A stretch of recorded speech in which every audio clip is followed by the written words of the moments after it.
السلام عليكم ورحمة الله وبركاته. كسلوا برنامج رمضان تاني نرشة وحلقة ديني سيدات حلقة ضمنا waxay ka hadli doontaa sidee ayaad ku garanaysaa wiilka sida dhabta ku jecel.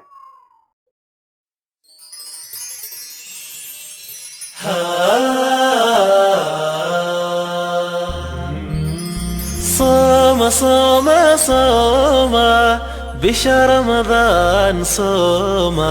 صوم صوم صوم صوم صوم بشهر رمضان صوم صوم صوم صوم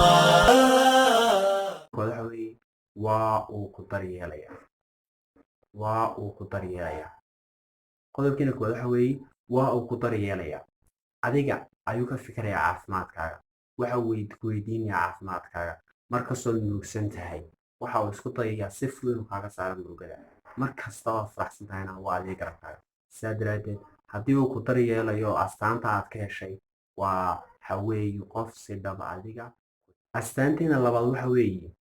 waxa uu kula wadaagayaa go'aanadiisa nolosha go'aan kasta uu qaato qayb ayaad ka haanaysaa waana la talinaysaa waana ogaanaysaa ka hor intay dadka kale ogaan waayo waxa uu kaa dhiganayaa marwada mustaqbalka sidaa daraadeed go'aan kasta uu qaadanayo waa uu kula wadaagayaa si toosay sidadbanba go'aankaasna waxaad ka noqonaysaa qayb qodobkiina saddexaad ama astaantiina saddexaad ee aad ku garanayso waxa uu kuu sheegayaa sheekooyin uu sheegay dadka kale isku mid ma aha marka adiga uu kula joogo iyo marka uu dadka kale la joogo waxyaabo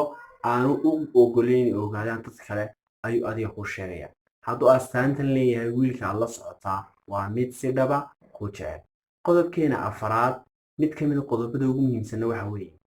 waxa uu mar kasta kama cabsado inuu kaala hadlo mustaqbalka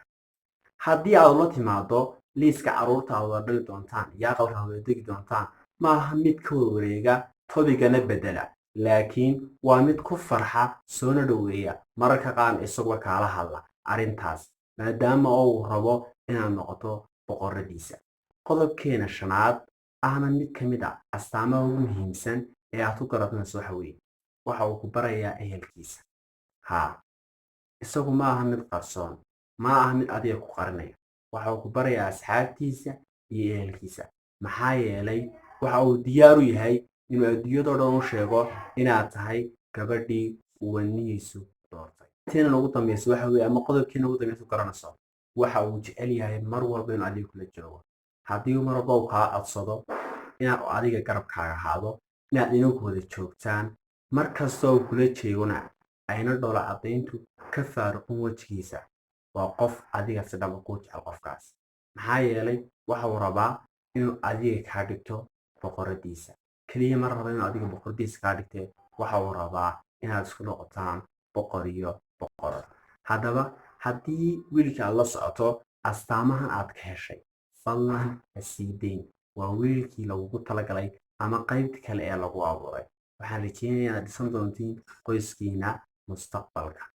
ku noolow jacayl markasta fadlan haddii aad ka heshay muuqaalkan ku taageer like saaxiibadaana la wadaag wixii faallaa hoos noo qoray waxaan isku arki doonaa muuqaalka kan xiga laakiin waa haddii aad taabatay badhanka subscribe mahadsanid maca salaama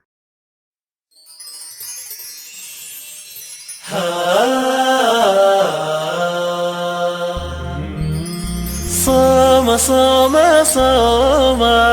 بشهر رمضان صوم صوم صوم صوم صوم صوم بشهر رمضان صوم صوم صوم صوم